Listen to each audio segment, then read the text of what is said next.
We make sure it'll like tack it on. Maybe I can take it to the 5-year-old. I agree with Commissioner Banks, you can just get 3 or 4 involved.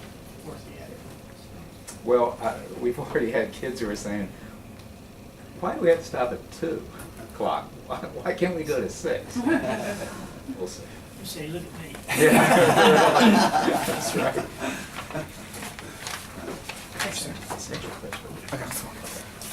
Is that all right? Yes, it is.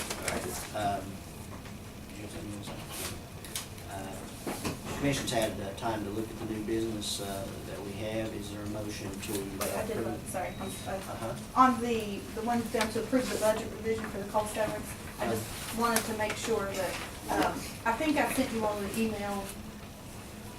We had, when the money, on the general county, where the money was, under the commission's 401 account, we had it in 3 separate categories. The, state auditor just wants that under 401, the account. He doesn't want it listed out. I mean, we still have like a rough copy, so we know where we were saying to put that, but for their purposes, and for the one that you're gonna sign, Mr. Vance, we're gonna have you, it only has 401, okay? One line item, right?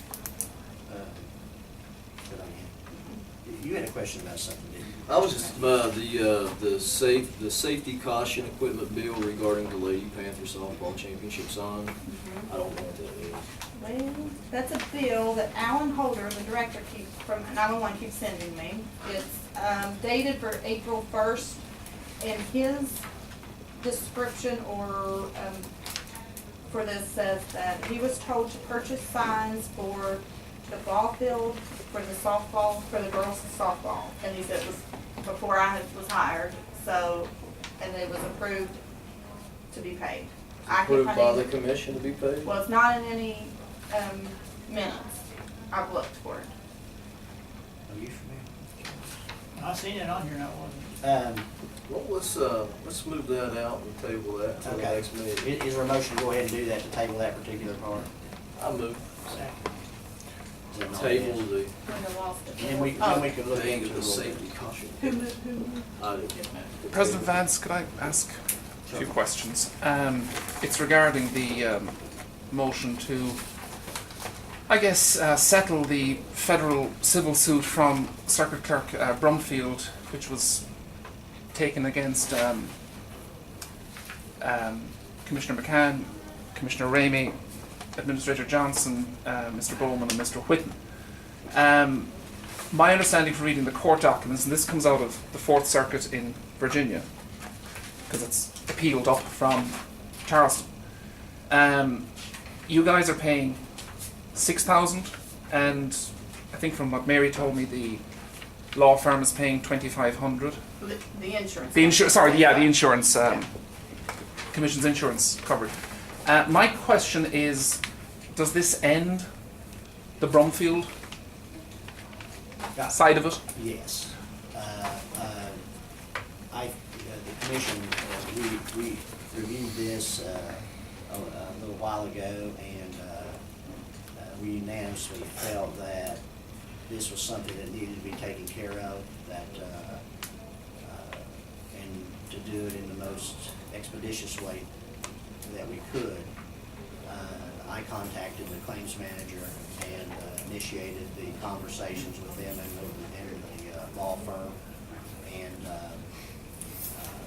the agreement that was reached was one that I felt, and I think the commission felt, that was the most appropriate and probably the most financially proper way to do it without incurring additional expenses in the suit, and also felt that with Ms. Harless dropping her suit, that this would get us past that episode in our history, so that we could go ahead and proceed with the business of the commission and the county. Just in speaking personally, the lawyers have had this a long time in different venues and things like that, and that costs money, whether it's through the people that insure us or whatever. And it seemed evident to me and the other commissioners, I think, that the best way and the most responsible way to do that would be to go ahead and settle this and get on with the business of that we have to do. Okay, my next question was about the Harless action. The docket from the court shows that it was up to the end of May. It was being treated similarly. That the parties had come to a FRAP 42B agreement, which is federal rules of appellate courts, that an agreement to settle, in other words, on the basis of costs. But are you saying Phoebe has dropped the action? Well, now this is the only thing, I don't know exactly what happened with the Harless case, because I really wasn't, as it went on, I mean, I was informed that it was. Okay. And that, because I know we had conversations between you and I, that it may have been one particular suit or whatever, and I really wasn't sure at the time, and I still am not, but I do know that that this particular motion that we're requiring to settle this suit, according to the attorney that I talked to, Wendy Greaves, I think, yeah. that this settles all the, Both? well, that's what I was Okay. understanding of. And I was informed probably 2 weeks before we decided to do this with Mr. Brumfield's case, that other one wasn't in existence, so. Okay. One other question.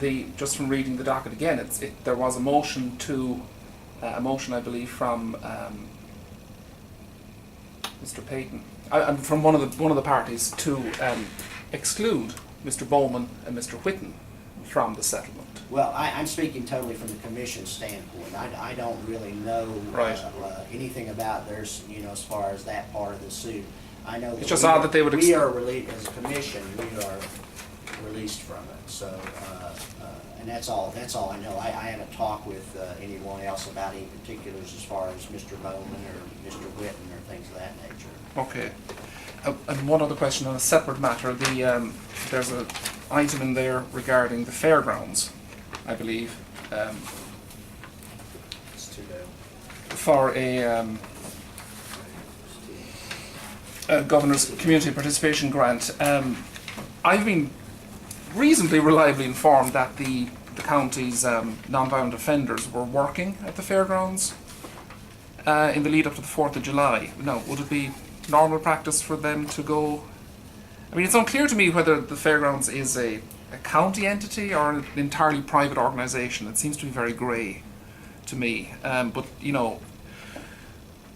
I know that the town of Hamlin might have been maybe struggling to prepare for their parade, but for their events. But then I'm told that the workers were at the fairgrounds for quite some time, helping. I'll be honest with you, I don't really know enough about that Okay. to respond. Do you have any idea? Okay.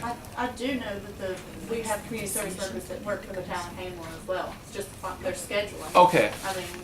I know, but depending on- helping Hamlin's one thing, but helping this.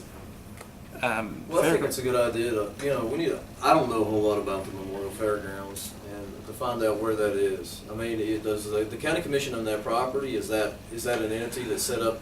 No, but gets I mean- a lot of grants. I mean, the town of Hamlin, and I go to their monthly meetings. I would fault them for not applying for enough grants, okay? And I would praise Jack for applying for every grant that's out there. But, it seems to be a lot of county, not so much county funds, but a lot of state funds seem to go into the fairgrounds without maybe all the accountability that there might be. That's just me editorializing briefly. Why don't we just look into that?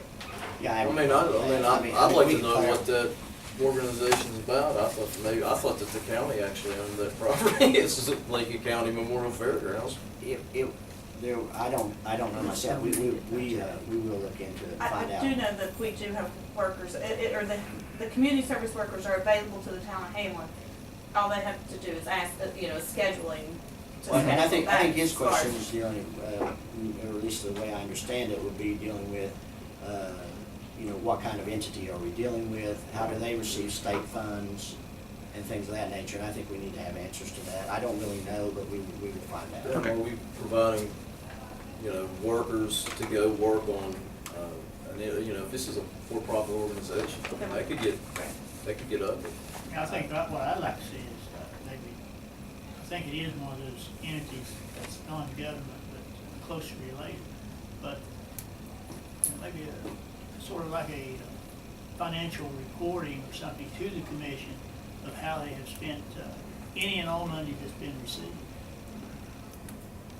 Well, I think, would we be able to ask them for that at this meeting, or? No, let's put that, Put that on agenda for next What was time. the exact That motion? would just be so we can send a letter to them asking them, first of all, their entity status. Right. And, Affiliation with the and commission. Affiliation with the commission, and also, we would like to have, if, you know, if we're gonna do this, we would like to have, basically a financial report from them. Okay. And I think and members of the board if they have a board. Okay. because what we want to do, we want to, anyone that we work with as far as helping them get monies or whatever, we want to have them under the same rules that we have our other Harts Community Center, We got the Portland Community Center, Center, things like that. report So every meeting. so just put that on the agenda, and we'll address that then. Any other questions? That's enough. Thank you.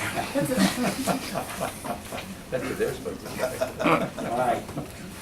You got anything else you want to add? Oh, Okay. Those are good questions. I'll entertain a motion to approve the new business orders. I move. Second. And all yes?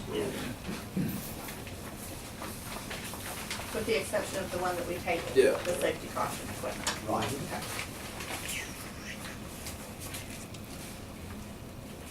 This next is commission concerns, communications.